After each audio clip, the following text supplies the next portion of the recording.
غریبوں کی مدد پر اگر آتے ہیں کہ رقم خرچ کرنا، شادیوں میں جو سجاوٹیں کرتے ہیں اپنے مکانات کی، لاکھوں روپے کی بعض اوقات یہ سجاوٹیں کرتے ہیں، چراغاں کرتے ہیں، لائٹنگ کرتے ہیں، دیگر خرچے بعض اوقات تو کروڑ تک ان کے خرچے پہنچ جاتے ہیں۔ کبھی ان کو کسی نے کہا کہ کہاں لکھا ہے؟ جب سرکار صلی اللہ علیہ وسلم کی ولادت کی خوشی میں مسلمان چراغاں کر رہے ہیں اور کرتے چلے آ رہے ہیں تو یہ ایک جائز کام ہے، اس میں کوئی حرج نہیں ہے۔ ناجائز بولنے کے لیے ہمیشہ دلیل ہوتی ہے۔ جب شریعت نے کسی کام کا منع نہیں کیا ہوا تو وہ جائز ہوتا ہے، تو یہ کوئی بھی بتا نہیں سکتا کہ یہ چیزیں شریعت میں منع ہیں۔ تو یہ ایک مباح عمل ہے، اچھی نیت سے اس کا ثواب ملتا ہے۔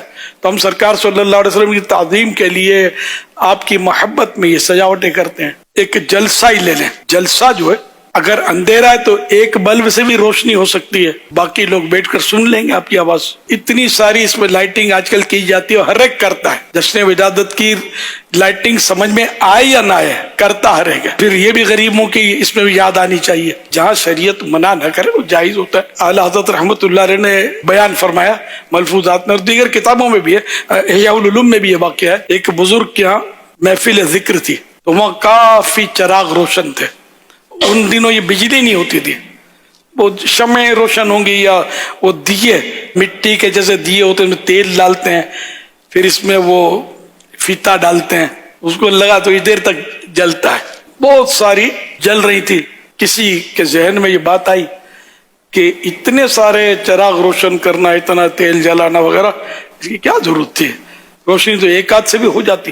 تو بزرگ جو تھے وہ روشن ضمیر سے دل کی باتیں ان پر ظاہر ہو جاتی تھی۔ انہوں نے شخص سے فرمایا آپ اٹھیے اور جو چراغ ایسا ہو جو اللہ کی رضا کے لیے نہ جلایا گیا ہو اس کو آپ بجھا دیں۔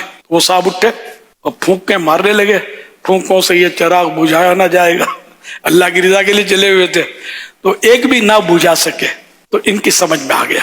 اللہ کرے جو جشن ولادت کا چراغ جن کی سمجھ میں نہیں آتا ان کی بھی سمجھ میں آ جاتا۔ ایک اصول اگر آپ یاد کر لیں گے نا کہ جس چیز کو شریعت نے منع نہیں کیا وہ چیز منع نہیں ہوتی، ورنہ تو یہ ہم لوگ جو بھی کرتے ہیں، جیسے شادیوں کی سجاوٹیں جو روشنیاں کرتے ہیں، جشن ولادت کے چراغاں میں صحابہ یاد آتے کہ صحابہ نے کی تھے چراغاں۔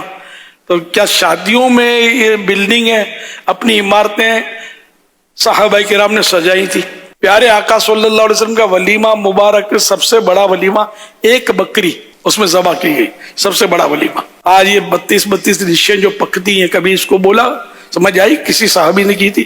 اتنی ڈشیں، اتنی دیگیں اور اتنی مخلوق، اور یہ کروڑ روپے خرچ کرتے ہیں، یہ سب غریبوں کو دینا چاہیے۔ ہمارے یہاں رواج یہ ہے کہ جب بھی کوئی خوشی کا موقع آتا ہے، عقیقہ ہوا، تب بھی لوگ روشنی کرتے ہیں، بچہ پیدا ہوا، حج پہ جاتے ہیں، یہاں تک حج سے واپس آتے ہیں تب بھی روشنی کرتے ہیں، کوئی نہیں بولتا کہ یہ کیوں کرتے ہیں، غریبوں کو دو۔ خالی میرے آقا صلی اللہ علیہ وسلم کا جشن ولادت ہوتا ہے تب بھی غریب یاد آتے ہیں۔ پیٹ میں کوئی درد ہو